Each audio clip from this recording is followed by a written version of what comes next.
중국에서 신종 코로나 바이러스의 사망자가 또 급증했습니다. 현재까지 총 170명이 바이러스에 감염돼 숨진 걸로 집계됐는데요. 더 걱정스러운 건 사람 대 사람으로 전염되는 2, 3, 4차 감염 사례도 속속 보고되고 있다는 점입니다.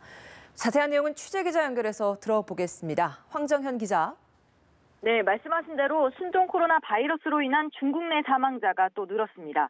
현재까지 집계된 사망자는 170명으로 어제보다 10명 가까이 증가했고 확진자는 7,736명에 달했습니다.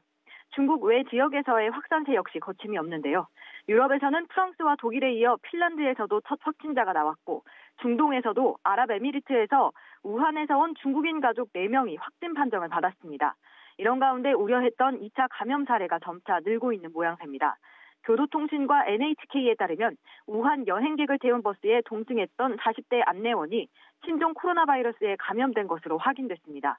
앞서 후생 노동성은 해당 버스 운전기사인 60대 남성이 확진 판정을 받았다고 발표했는데 같은 버스에 탄 또 다른 사람 역시 2차 감염된 겁니다.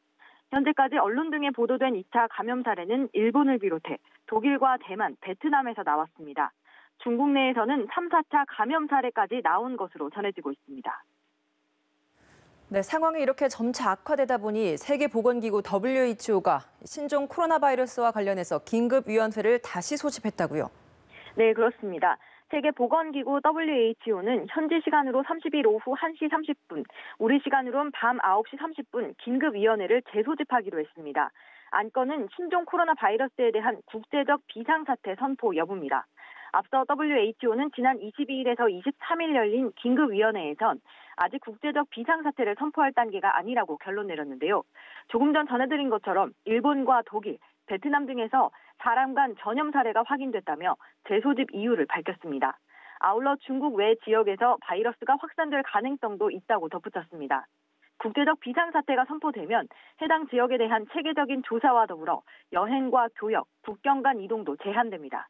WHO는 그간 신종플루와 에볼라, 지카 바이러스 등 모두 5차례에 걸쳐 비상사태를 선포했습니다. 지금까지 보도국에서 전해드렸습니다.